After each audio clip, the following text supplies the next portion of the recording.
Good morning students. स्वागत है आपका मेरे यूट्यूब चैनल इनोवेटिव वास्तुस पर। बच्चों, 1 से लेकर के 8 तक का जो एग्ज़ाम है मिड टर्म असेसमेंट वो होने वाला है। आपके जो आकलन प्रपत्र हैं मतलब क्वेश्चन पेपर वो सब आ चुके हैं। अब आप लोगों को मिलेंगे आपको घर पर। इसके question paper open book assessment है ये, मतलब आप घर पर इसका जवाब दे सकते हैं। एक सप्ताह के अंदर आपको इसका जवाब लिख करके जमा करना है टीचर के पास। टीचर जाएंगे आपके पास, ठीक है। तो उससे संबंधित एक लेटर है, आप देखें 1 से लेकर के क्या है ये 1 से लेकर के 8 के विद्यार्थियों का मध्यावधि मूल्यांकन आयोजित करने के संबंध में, ठीक है। आप देख सकते हैं चिट्ठी को किस तरह होगा वो यहाँ दिया हुआ है। चलिए दूसरा पेज देखते हैं। सारे विद्यार्थी इसमें शामिल होंगे। तीसरा पेज देखते हैं इसमें, ठीक है। क्या क्या कब होगा सो थोड़ा सा आप देख लें। आपको व्हाट्सएप के माध्यम से सारी जानकारी इसकी मिलती रहेगी, ठीक है। जो वितरण है वो 29 जनवरी समय सीमा तब तक जो है ये आपको मिल जाना चाहिए। आकलन प्रपत्र मतलब क्वेश्चन पेपर और शिक्षकों द्वारा सभी आकलन प्रपत्रों का जो है संग्रहण जमा लिया जाएगा, वो 12 फरवरी तक ले लिया जाएगा। और फिर उसका मूल्यांकन जो है और आंकड़ों का जो है वो भेजने का काम 19 फरवरी तक करना है और उसका विश्लेषण और फिर उसके बाद रिजल्ट जो है वो 26 फरवरी तक निकलना है। तो कुछ इस तरह है निर्देश जो गाइडलाइन है वो कि आपका एग्ज़ाम कैसे होगा इस बार। चूँकि कोविड-19 जो लॉकडाउन है उसके कारण आपकी पढ़ाई प्रभावित हुई है, इसलिए कुछ इस तरह से निर्देश हमें मिला है कि बच्चों का एग्ज़ाम लेना है। तो आप लोग तैयार हो जाएं। आइए मैं आपको ले चलता हूँ 8वीं क्लास का जो क्वेश्चन पेपर है किस तरह के रहेंगे उसके बारे में आपको बताता हूँ। आइए जानते हैं इसी कड़ी में 8वीं क्लास के साइंस में हम देख सकते हैं कि 20 प्रश्न होंगे। उसमें 1 2 3 4 ऑब्जेक्टिव प्रश्न हैं। कुछ जो हैं वो लघु उत्तरीय प्रश्न हैं, कितने 2-2 मार्क्स के 3 प्रश्न, और कुछ दीर्घ उत्तरीय प्रश्न हैं 3-3 और 1 4, ठीक है। शुरुआत करते हैं विज्ञान से, साइंस से। पहला प्रश्न है, किस पौधे की जड़ों में पाए जाने वाले सूक्ष्म जीव वायुमंडलीय नाइट्रोजन का स्थिरीकरण करते हैं। आप जानते हैं कि वायुमंडल में कई सारी गैसेज हैं, नाइट्रोजन है, ऑक्सीजन है, कार्बन डाइऑक्साइड है, आर्गन है। उसमें से जो नाइट्रोजन तत्व है, ठीक है, नाइट्रोजन जो है वह हमारे पौधों को चाहिए तभी वो अच्छे से बढ़ पाते हैं। तो यह नाइट्रोजन जो है पौधों को कैसे मिलेगा, वो मिट्टी में जाएगा कैसे, ठीक है। तो कुछ खास तरह के पौधे होते हैं जो वायुमंडल से सीधे नाइट्रोजन को अपनी जड़ों में ला करके मिट्टी में ले जाते हैं, ठीक है। तो ऐसे पौधों को हम लोग बोलते हैं दलहन पौधे। तो किस पौधों की जड़ों में दलहन पौधे? दलहन में जिन चीज़ों से दाल बनती है, जैसे चना हो गया, जैसे मटर हो गया, ठीक है। तो इन पौधों की जड़ों में जो है एक सूक्ष्म जीव पाया जाता है, ठीक है। वो क्या करते हैं, वायुमंडल में जो उपस्थित है नाइट्रोजन उसको ये स्थिर कर लेते हैं। इसलिए इसको बोला जाता है कि वैसे सूक्ष्म जीव जो वायुमंडलीय नाइट्रोजन का स्थिरीकरण करते हैं, ठीक है, नाइट्रोजन फिक्सेशन करते हैं, जैसे कि राइजोबियम, ठीक है। ये हो गया। तो इसका सही जवाब होगा दलहन पौधे, ठीक है। दलहन पौधे की जड़ों में पाए जाने वाला सूक्ष्म जीव। कैसा सूक्ष्म जीव? जैसे कि राइजोबियम। दूसरा प्रश्न है, ग्रेफाइट का उपयोग। आप जानते हैं कि ग्रेफाइट किस तरह का तत्व है? वो कार्बन है। तो ग्रेफाइट का उपयोग इनमें से किस वस्तु में किया जाता है? कलम में या पेंसिल में या खल्ली में या स्केच पेन में? तो इसका उपयोग किया जाता है पेंसिल में।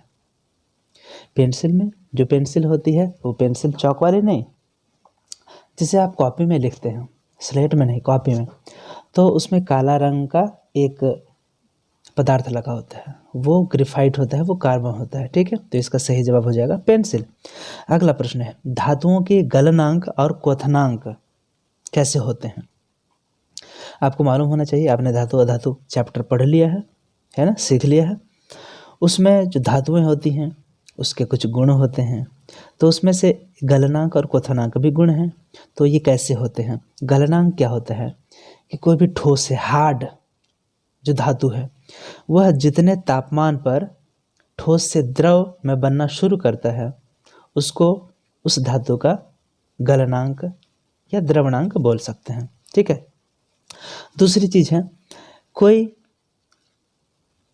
धातु जो है या कोई पदार्थ, हम यहाँ धातु है इसलिए धातु बोल रहे हैं, कोई पदार्थ जितने डिग्री तापमान पर द्रव से गैस में, भाप में बनना शुरू होता है उसको उस पदार्थ का या उस वस्तु का क्वथनांक बोलते हैं।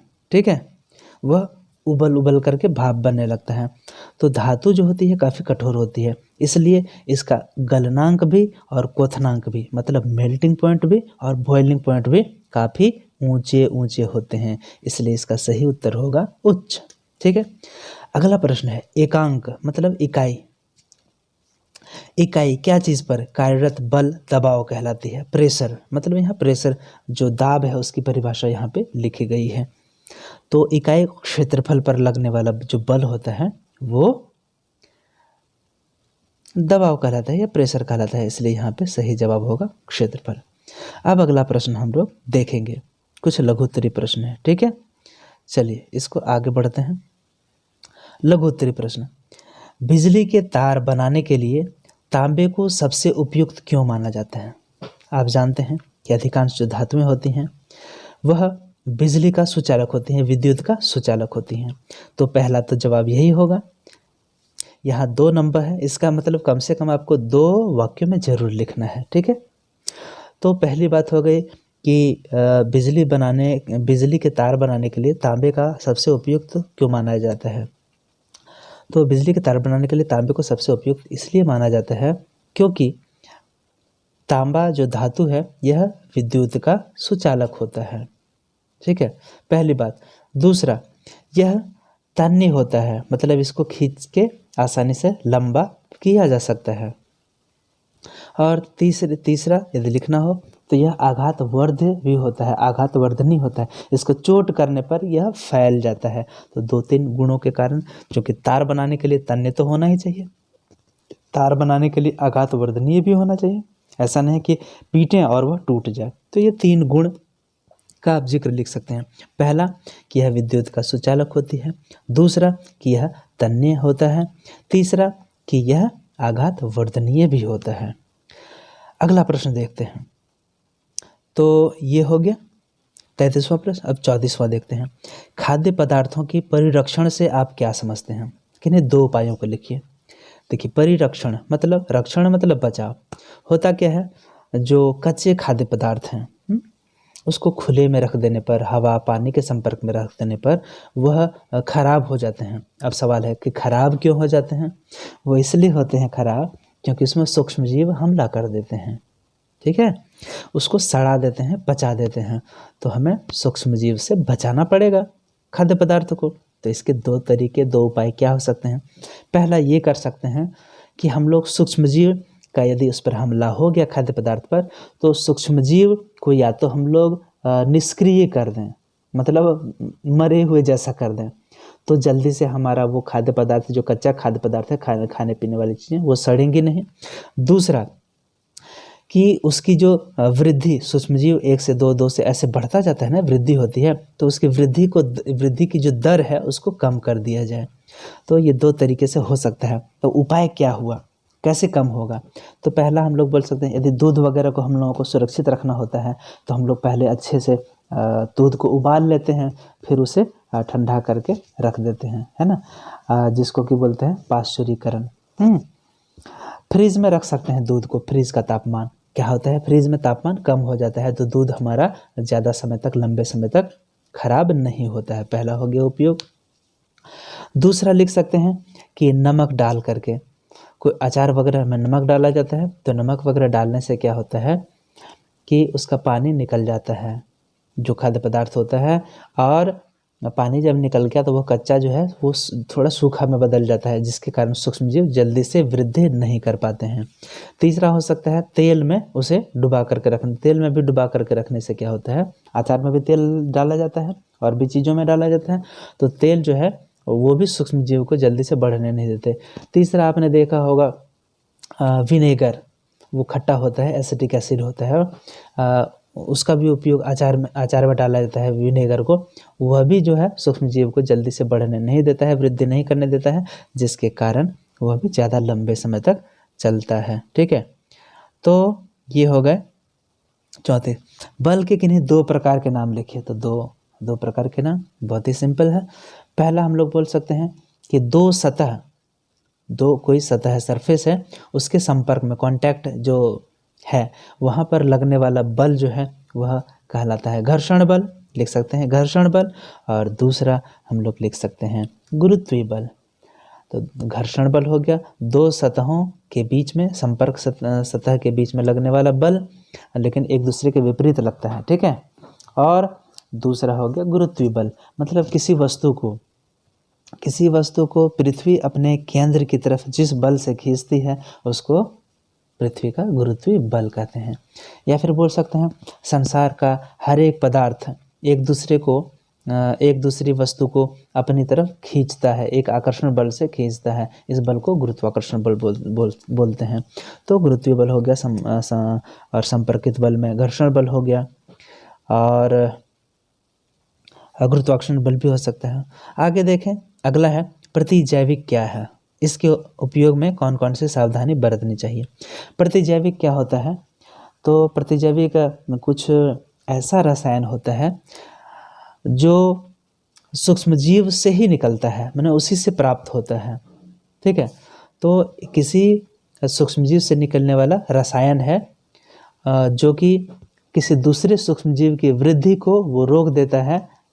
तो समझ लें कि ये एक कोई खराब सूक्ष्मजीव है जो कि हानिकारक है, तो उसकी वृद्धि को, उसकी जो हानिकारक चीज़ें हैं उसको रोक देती हैं प्रतिजैविक। आपने सुना होगा कि डॉक्टर जो है वो एंटीबायोटिक की गोली दिया करते हैं जब कोई आदमी बीमार पड़ जाता है तो, और उसमें यह भी है, तो वह एंटीबायोटिक की गोली होती है। तो उसमें सावधानी क्या बरतना चाहिए, सावधानी उसमें यही हम बरत सकते हैं कि ज़्यादा मात्रा में हमें प्रतिजैविक का डोज नहीं लेना चाहिए, क्योंकि उससे हमारे शरीर में जो कुछ लाभदायक जीवाणु हैं उसको भी वह हानि पहुंचा सकते हैं ज़्यादा एंटीबायोटिक का डोज लेने पर। ठीक है, और दूसरा कि डॉक्टर की सलाह पर यदि कोई हमें बीमारी हुई और डॉक्टर यदि हमें कोई एंटीबायोटिक दे रहा है तो उसको कोर्स जो है जितना दिन तक बोला जाए डॉक्टर उतना दिन तक खाना चाहिए। ऐसा नहीं कि किसी जीवाणु के कारण हमारे शरीर में कोई बीमारी हुई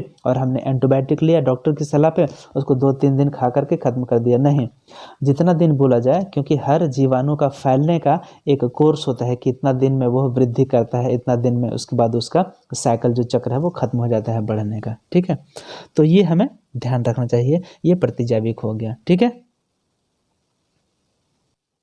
यदि पहला प्रतिजैविक या एंटीबायोटिक की बात की जाए तो 1928 ईस्वी की बात है, जब अलेक्जेंडर फ्लेमिंग ने एक ऐसे जीवाणु की खोज की थी जो कहा जाता है कि ब्रेड मोल्ड को ख़त्म कर देता है, और उन्होंने इसका नाम दिया था पेनिसिलिन।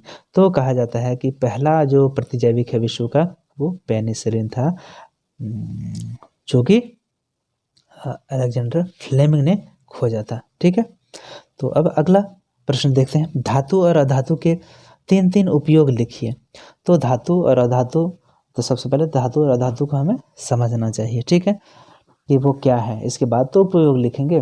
तो यदि हम लोग धातु की बात करें तो लोहा, सोना, चांदी ये सब हो सकते हैं। तो 3 उपयोग कहा गया है लिखने के लिए।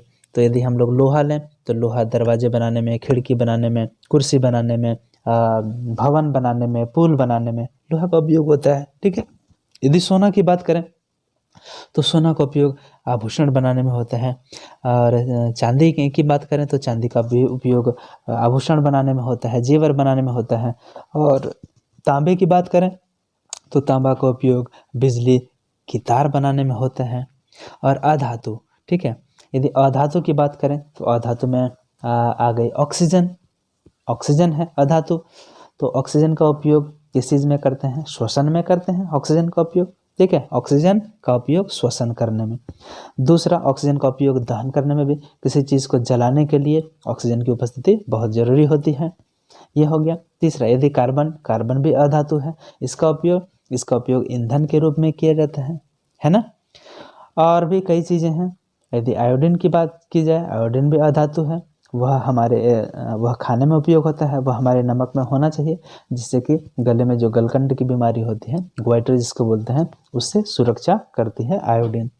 तो ये हो गए धातु और अधातु के 3 उपयोग। अब अंतिम प्रश्न इस यहाँ पर जो दिया हुआ है मॉडल क्वेश्चन उसका है कि घर्षण बल किसे कहते हैं? तो वैसा बल जो 2 सतहों के संपर्क वाली जगह पर लगता है उसे घर्षण बल कहते हैं। और घर्षण बल संपर्क वाली सतह में एक दूसरे के विपरीत लगता है, मतलब उसकी दिशा विपरीत होती है।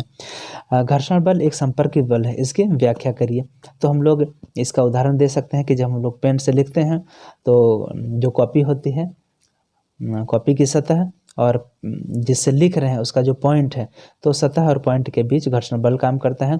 यदि यहाँ घर्षण बल नहीं हो तो यहाँ हमारी कलम नहीं चलेगी, वो फिसलने लगेगी और जो लिखावट है वहाँ पर नहीं बनेगी। दूसरा उदाहरण हम लोग देख सकते हैं कि जब हम लोग सड़क पर चलते हैं तो चप्पल यदि खुरदरे नहीं हो तो हम लोग फिसल सकते हैं। इसका उदाहरण हो सकता है ऐसे कि यदि रास्ते में सड़क में केला का छिलका फेंका हुआ है, जिसके कारण कि घर्षण बल कम हो जाता है, उस पर यदि हमारा पैर चला जाए तो हम फिसल जाते हैं, क्योंकि घर्षण बल कम हो गया। ठीक इसी तरह यदि कोई गाड़ी, उसके चक्के में जो खुरदरापन है, जो गोटियाँ होती हैं, वो यदि बहुत घिस जाए तो जल्दी से गाड़ी रोकना संभव नहीं होता है, वो फिसल जाती है। ठीक है, तो घर्षण बल को कम किया जा सकता है कुछ स्नेह की मदद से, तेल की मदद से, घी की मदद से, कुछ ऐसी चीज़ें जो कि फिसलनदार होती हैं। तो ये था घर्षण बल, और घर्षण बल जो है वो संपर्क सतह पर ही लगता है। इसके बारे में व्याख्या करने के लिए हमने उदाहरण दिया कि लिखने को लेकर के, फिर चलने को लेकर के। ठीक है, तो उम्मीद है बच्चों आप लोगों ने यह मॉडल क्वेश्चन को समझा होगा, जो कि बहुत आसान है। और इसी तरह के प्रश्न आएंगे, 20 नंबर के प्रश्न आएंगे। तो ये एक मॉडल क्वेश्चन था।